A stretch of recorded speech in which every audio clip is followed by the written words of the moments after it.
Bonjour à toutes et à tous et bienvenue sur Food is Love, j'espère que vous allez bien. Aujourd'hui, direction la Caraïbe avec cette recette de courbouillon au poisson, pour moi de loin la meilleure manière de cuisiner du poisson frais. Comme toujours avec des ingrédients frais et accessibles, un plat qui associé à un bon riz blanc comblera tous vos besoins et toutes vos envies de régalade. Très facile et très rapide à préparer, voici une recette de plus pour votre pépite collector.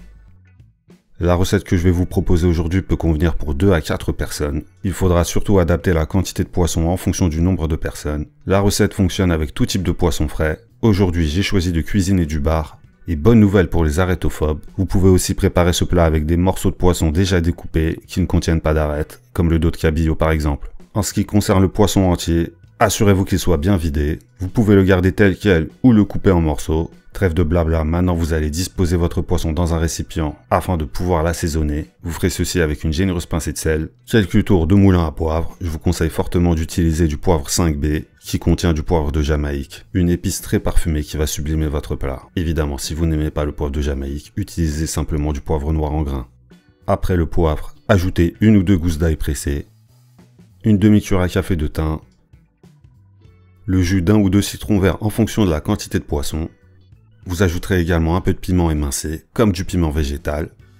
Vous pouvez bien sûr utiliser d'autres types de piments pour parfumer votre poisson. Ajoutez ensuite quelques rondelles d'oignon, puis arrosez votre poisson avec de l'eau. L'eau va permettre de diffuser tous les arômes que nous venons d'ajouter et d'en imprégner au mieux la chair du poisson. Vous mélangez et vous secouez un peu pour vous assurer que le poisson soit entièrement en contact avec l'eau. Vous couvrez et vous gardez au frais le temps de finir la mise en place qui sera très rapide. Ensuite, on pourra attaquer à la cuisson. Grand classique des mises en place, vous allez commencer par émincer un oignon jaune.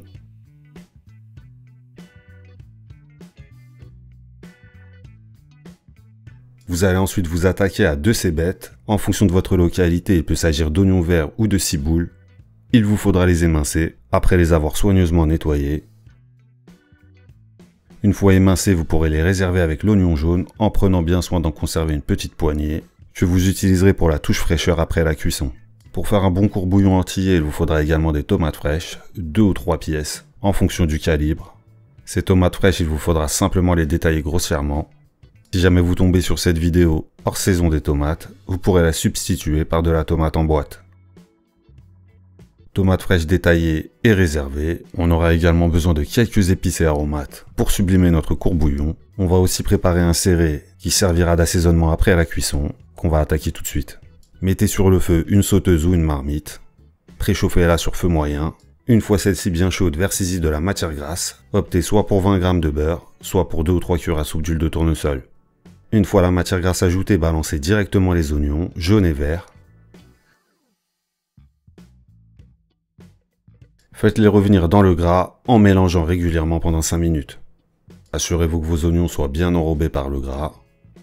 Au bout des 5 minutes, ils auront commencé à se ramollir.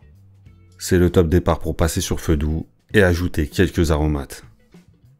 Commencez par ajouter 2 ou 3 gousses d'ail pressées, une petite cuillère à café de tomate concentrée, une généreuse cuillère à café de roucou, cette petite épice sud-américaine légèrement parfumée qui va apporter une belle coloration à notre plat. Si jamais vous n'arrivez pas à mettre la main sur du roucou, contentez-vous d'utiliser du paprika. Vous ajouterez ensuite un bon quart de cuillère à café de thym, et comme la tradition l'exige, vous allez faire péter les notifications nasales. Remuez-moi tous ces aromates pendant environ 2 minutes, toujours sur feu doux. L'excitation de vos oignons va les faire rougir. Les odeurs d'ail, de thym, de tomates concentrées associées à l'oignon vont vous balancer le fameux crochet olfactif. Accueillez-le avec les narines grandes ouvertes. Le fond de la gamelle va changer de couleur. Les aromates vont commencer à accrocher et à ce moment-là, vous allez déglacer avec une petite louche du jus parfumé de votre poisson. Après avoir mouillé, vous mélangez et vous nettoyez le fond de la marmite ou de la sauteuse.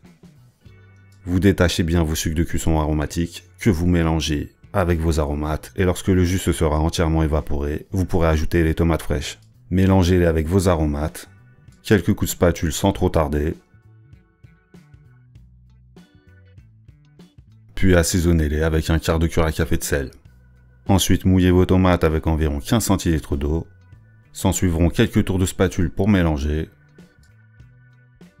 Vous devrez convier à cette petite fête olfactive une feuille de laurier. Attendez que votre plat se remette à frémir. Couvrez-le et laissez-le mijoter pendant 15 à 20 minutes, sur feu doux. Nos tomates vont compoter gentiment, ce qui nous laisse largement le temps de préparer le céré dont je vous ai parlé tout à l'heure. Un assaisonnement très simple, mais très frais et très parfumé, que vous utiliserez après la cuisson et que vous doserez à votre guise. Commencez par mélanger une bonne cuillère à soupe d'huile de tournesol avec le jus d'1 ou 2 citrons verts. Ensuite, vous pourrez ajouter 1 ou 2 gousses d'ail, râpées ou pressées dans votre mélange liquide. Assaisonnez-le avec une pincée de sel et une pincée de poivre et ajoutez-y une cuillère à soupe de persil finement haché. Ensuite, vous mélangez vigoureusement et votre céré est prêt. Évidemment, vous pouvez le personnaliser à votre guise, en fonction de vos goûts, plus d'ail ou moins d'ail, et vous pouvez également y ajouter du piment. Petit assaisonnement qui peut survivre plusieurs jours au frigo, donc n'hésitez pas à en préparer davantage.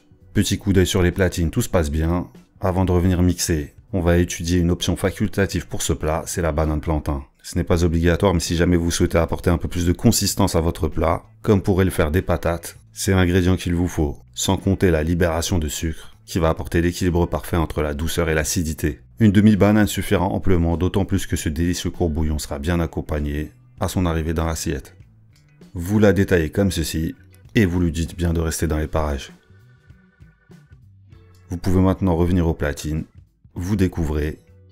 Les tomates ont pas mal fondu, ajoutez-leur une poignée de persil plat finement haché, puis vous mélangez. Il est maintenant temps de venir déposer votre poisson, entier ou découpé, installez-le confortablement. Pas besoin de l'immerger complètement dans la sauce, la vapeur va grandement contribuer à sa cuisson. Répartissez-le du mieux possible et déposez-le tout simplement. Cerise sur le poisson, un piment entier piqué d'un clou de girofle que vous allez baigner dans la sauce.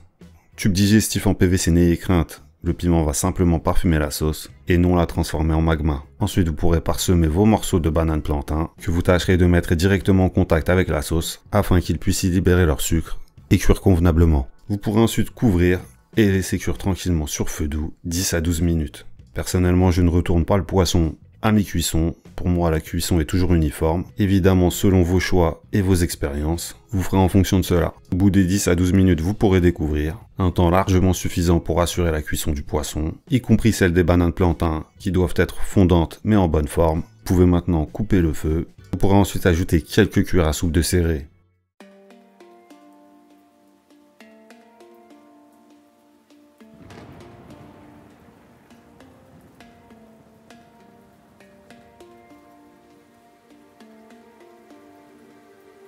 Vous vous en doutiez, pour accompagner ce plat du riz blanc, l'association avec le courbouillon poisson est ultime, je n'en vois pas d'autre, même pas du couscous et encore moins du quinoa. J'espère que vous avez apprécié la recette ainsi que la vidéo. Si vous aimez le poisson, plongez-y la tête la première, allez-y les yeux fermés, vous allez vous régaler. Si vous n'aimez pas le poisson, allez-y en moonwalk, vous changerez d'avis. Et comme je l'ai dit en début de vidéo, si les arêtes vous dérangent, faites cette recette avec du dos de cabillaud. N'oubliez pas le petit like, abonnez-vous si vous ne l'êtes pas encore. Et revenez très bientôt pour voir la prochaine recette. Ciao!